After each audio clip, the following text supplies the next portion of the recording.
বন্ধুরা, আজ নিয়ে এসেছি ছোলার ডালের বরফি। তো ছোলার ডালটাকে কাল রাতে ভিজে রেখেছিলাম। এবারে অল্প একটু নুন দিয়ে বেটে নেব ছোলার ডালটাকে। অল্প একটু কড়াই বসিয়ে দিলাম, এবার ঘি দিয়ে দিলাম।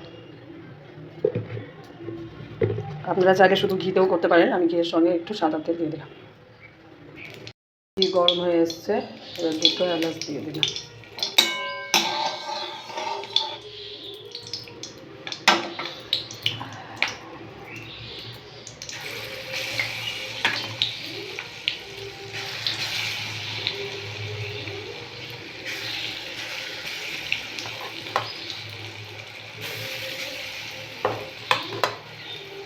এইভাবে ভেজে নেব।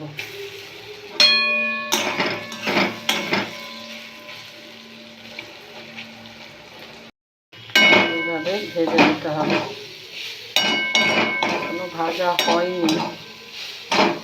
তো কালারটা একটু হালকা ব্রাউন কালারে এলেই ভাজাটা আমাদের কমপ্লিট হয়ে গেছে।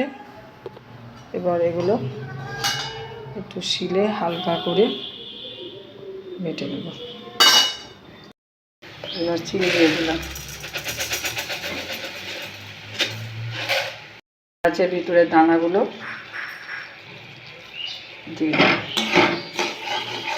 কালার কিছু ইউজ করবো না, তাই একটু চিনির কালারটা হয়ে গেলে তবেই আমি গুঁড়ো করা ছোলাটা দিয়ে দেবো।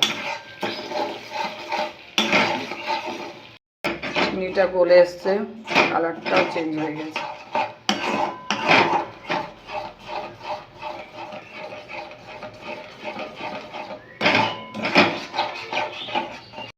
এবার হালকা একটু জল দিয়ে দিলাম। এবার ভেজে রাখা ছোলার ডালটা দিয়ে দিলাম।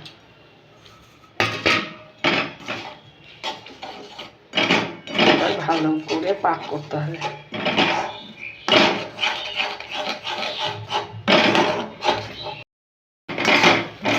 কড়াই থেকে ছেড়ে এসছে, মানে এটা রেডি।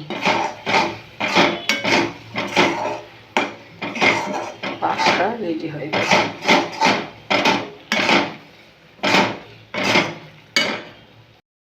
থালাটাই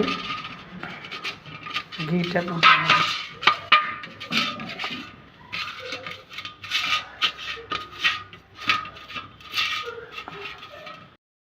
এবার ওপর থেকে কাজু বাদাম, কিশমিশ আর আমন্ড দিয়ে দেবো।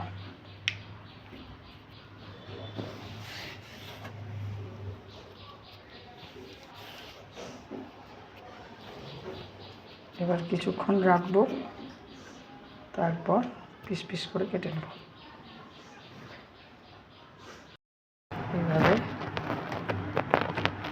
কেটে নেবেন বরফির আকারে।